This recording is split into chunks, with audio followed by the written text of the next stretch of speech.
Greetings virtual wanderers, Aeons here. Nintendo just gave news that they're finally releasing a fully open world Pokemon game next year. And let me tell you, I'm super excited for them to finally join the open world genre after all these years.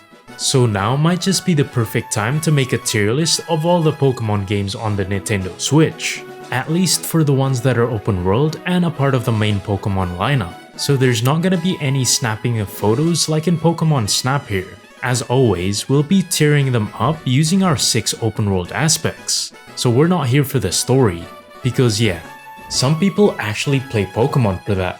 Though there is a time and place for everything, just not right now. Now, we're here for the cool Pokemon we can catch and battle with. Before we get into the tier list, let's talk about an honorable mention, cause Pokemon wouldn't be here today without Pokemon Fire Red and Leaf Green, and with it being recently released on the Nintendo Switch, fans of the series have gone crazy about it. It is a part of the game that started it all, after all. This game was legendary, and for some of us, it was part of our childhood. The original 151 Pokemon in the game were some of the most fun to play with, but let's be honest, Pokemon Fire Red and Leaf Green on the Switch is just a port of the old game, and honestly, it is a little bit outdated, because apart from catching Pokemon and progressing the story, there isn't much to hold its candle, so we'll be using this as a baseline for other Pokemon games. That is to see how they have evolved over the years and see what features they've added since then.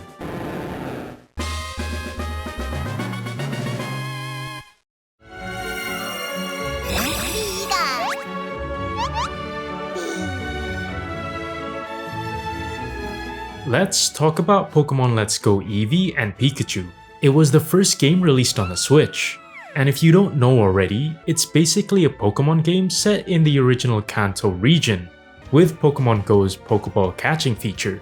And until the middle of the game, that, combined with the catch combo feature, is what carries the game. Cause if you catch the same Pokemon over and over again, it increases the chances of spawning a shiny version of the Pokemon. So if you want to catch a shiny Charmander because you gave up rerolling it in Fire Red, you'll probably have a better chance in this game. The feature to customize how your partner Pokemon looks is also a pretty cool feature as well. I mean, who wouldn't want to change their Pikachu's costumes? And the selection of Pokemon you can ride pretty much anywhere once you progress far enough is decent as well. The extra attention to what you can do with your Pokemon is definitely a plus here, and being the first game to have wild Pokemon visible in the overworld does give more immersion, or maybe just slightly. Because let's be real, the Pokemon just spawn, roam, and are gone. The game is essentially a remake of Pokemon Yellow. There isn't much to do in the game besides the random odd jobs and interactions you get from NPCs. And the fact that the maps and the limited friendly NPCs in the game are still the exact same as the games from over a decade ago makes it look like they just slapped on a few features and called it a day. So even though the Pokeball feature is a nice touch, it's not enough to cover all of the other stuff it's clearly lacking. That right there puts it in the D tier.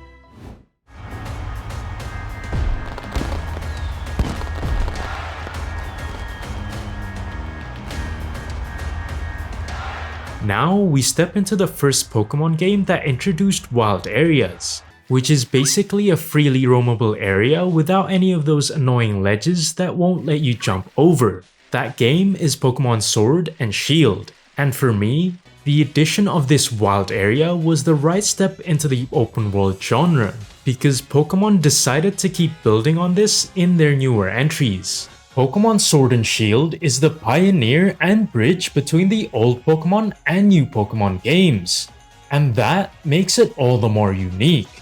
The wild area is where you'll probably spend most of the first half of the game, and this is where their Watt system comes in. You can collect Watts from beating Pokemon, doing max raids, and basically anything you do there. Then you can spend it to get rare TMs and items from the random NPCs all over the place. Plus, The weather changes and just the overall space there lets you catch all sorts of Pokemon.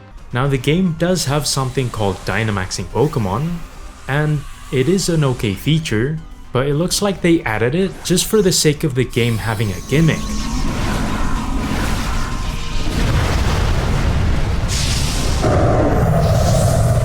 You do get a few things to do in the game though. Other than the max raids, the camp feature to cook and heal your Pokemon is also a nice touch, but I feel like we could still be getting much more out of the game, especially when the town and most of the other areas are mostly linear just like the other Pokemon games in the past. The town aesthetically looks great, but they don't really have anything to do in them. They did add more NPCs out in the wild area though, but it still isn't enough, cause the NPCs out in the other areas are mostly just trainers who wanna battle with you. So that's that then. It's a step towards the right direction, but that's just about it.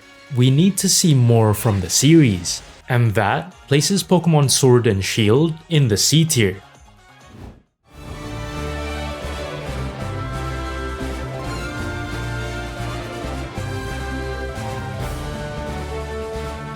On to another remake that made it all the way over to the Switch, we have Pokemon Brilliant Diamond and Shining Pearl. Now, we're not going to talk about the questionable graphics on this one, cause we don't care about all that. We are, however, gonna talk about the many different things you can finally do in the game. You have the original Super Contests and Safari Zone, Puffin Cooking, and finally the new Grand Underground, which ILCA decided to put in the game. It brings a whole new space into the game that we've never seen before in the original Diamond and Pearl.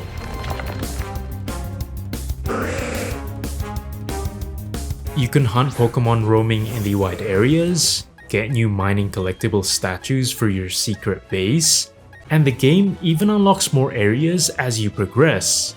Sadly, it does get repetitive once you pass the mid-game point though. The game has some new clothing variations, but they mostly went back to making them one-piece outfits. And that's it. The rest are just the same features from the DS version. So outside of the Grand Underground, it all falls apart. The game has nothing unique about it. The design of the map and the NPCs laid out in it even retain the fire red and leaf green structure, which isn't a good thing. So the game doesn't have much going for it, other than the fact that it's a faithful remake to the original. And that's just not good enough, so it joins the D tier club.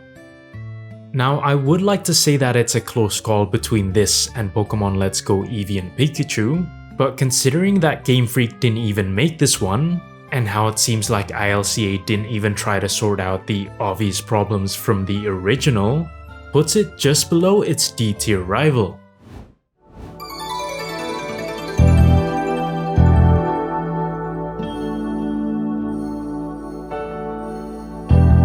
Now, we begin to move even more into the open world territory, because Pokemon Legends Arceus is definitely not like any of the previous games. This game gives you an idea of what the world would look like before the world of Pokemon was bustling with different towns and cities. The whole time you're playing, you'll be out in the wild, catching, battling Pokemon, and playing with all the new stuff they've added. It really is interesting to see the Pokemon game being redesigned. That is what makes this different from the other Pokemon games. Because you won't be battling against gym leaders anymore. You'll be battling against different boss Pokemons throughout the redesigned world. It gives the game a fresh and fun change.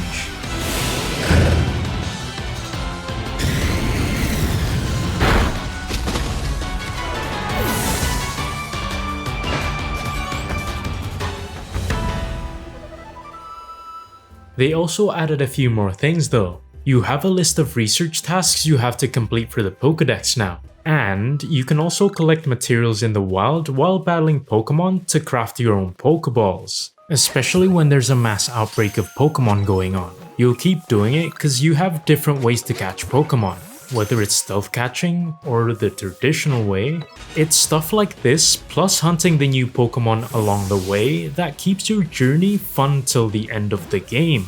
Now the world itself is actually better than what we've seen so far. The map is still divided into a couple of areas, but the areas themselves are fairly large and open, without any ledges that block your path. That shows that Game Freak is finally leaving behind their old world design for good. I mean, it's not perfect by any means, but it's enough. The only thing I have to complain about is the world feels pretty empty. Even the only settlement, Jubilife Village, has a limited number of NPCs just stuck there like statues.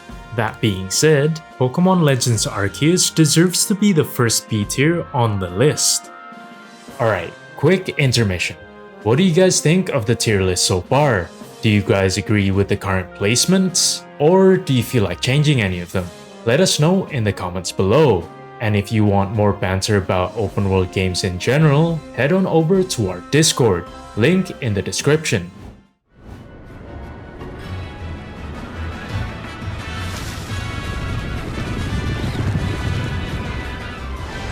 Next up on the list is a game that definitely exceeded my expectations. That is, outside of all the bugs and glitches the game has. Because this game is actually the first full open world Pokemon game in the series. To think that I'd finally see the day when Pokemon decided it was time. Oh boy, does it feel damn good. The map is mostly fully open from the start, and you can go anywhere you want, free from any transitions or loading screens. The map is pretty big as well, so you have quite a big area to explore throughout the game compared to previous Pokemon games. Oh, and playing Pokemon Scarlet and Violet on the first Nintendo Switch is still rough on performance, so playing on the Nintendo Switch 2 is much more recommended. The legendary Pokemon that you get as a mount at the start of the game is a bit weird, but it's an interesting way to travel through the areas.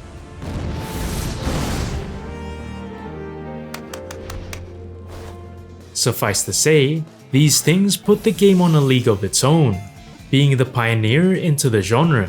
Not just that though, the non-linear progression is a very fun twist to the game, letting you challenge any gym, titan, or star team in any order, though they have a fixed level. So if you want to fight the last gym leader first, well, let's just say you better get grinding. That, combined with the different materials you can get when battling and catching higher and higher level Pokemon as you progress, makes it an engaging experience to follow through to the end. What is slightly odd here is that you can take classes and exams though. I mean, I guess that's the theme of it, but they are an interesting touch, rewarding you with extra lore and small items along the way. The Terra raids that are similar to Pokemon Sword and Shield's max raids are fun as well. But what makes this game great is that they capitalized on what made the previous Pokemon games so good. Whether it's the open areas, the fun activities, or even simple stuff like Pokemon being visible in the overworld. However, they are still missing a few things, like the clothing options that were dumbed back down to a limited amount of one-piece outfits, with a few accessories being customizable. And let's not forget about the wild being mostly void of NPCs as well. But for the most part, Pokemon Scarlet and Violet definitely deserves to be in the A tier here.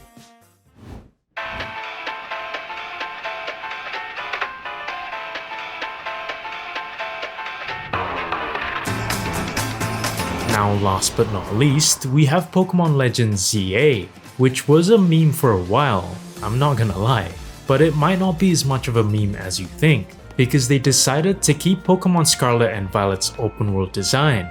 Well, the seamlessness at least. The whole map, which is just one big city, is freely roamable, but that's just it. Compared to other Pokemon titles, the map is fairly small. I guess they were experimenting by placing a Pokemon game solely in just one city. They did a good job on the city, I'll give them credit for that, because there are a staggering amount of NPCs scattered all around. And they seem to have dropped the whole static statue NPC thing as well, which puts the liveliness of the city leaps beyond what we've seen before. Other than that, you can customize a variety of things in the game, pretty much the same as Arceus, showing that they're actually doubling down on the features as the series develops. What I also noticed is that even though the game has a short playtime, it's only fun to play until about the halfway mark, And it's probably because of the strict city setting. Even though it has the ZA rank progression battles and Mega Evolution mechanical systems,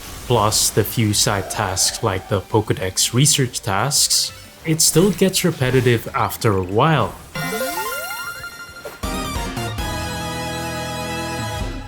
Overall, Pokemon Legends ZA isn't a bad game at all though. I might even say it's decent, because I'm giving it a B tier, placing it in the exact same tier as Pokemon Legends Arceus. Okay, it might be obvious by now that the Legends in the name isn't for nothing. It's clearly a sub-series of the Pokemon games where they experiment with new world designs. And it clearly shows as well, because both of the Pokemon Legends games have managed to make it into the same tier, but we're absolutely not going to place them as equals, because that's just not what we do. For what it's worth, it is a close call, but Arceus just manages to squeeze on top with their more spacious world design, even if some areas are still connected through loading screens. So there you have it, all the mainline Pokemon games on the Nintendo Switch tiered from worst to best. I did notice one thing from this tier list though. It's that Game Freak has actually been improving their games ever so slightly over the years. And it really does show, even if some of them aren't perfect by any means. Pokemon Scarlet and Violet coming up on top with an A tier was definitely a surprise. And the two also recent Pokemon Legends games coming up right behind it in the B tier bracket was also nice to see. It's also perfect to have Pokemon Sword and Shield in the C tier, being right in the middle. A perfect place to have the game that hinted a whole new era of Pokemon games. Lastly, the D tier housing two of the more traditional structure of Pokemon games might have been obvious from a mile away, but here we are. So that's finally it folks. If you enjoyed the video as much as I did making it, make sure to like the video, click subscribe, and hit that notification bell so you won't miss any tier lists like this in the future. But until then, I might just dive into a whole lot of nostalgia by replaying Fire Red all over again. Okay, that's it for now, and until then, happy exploring.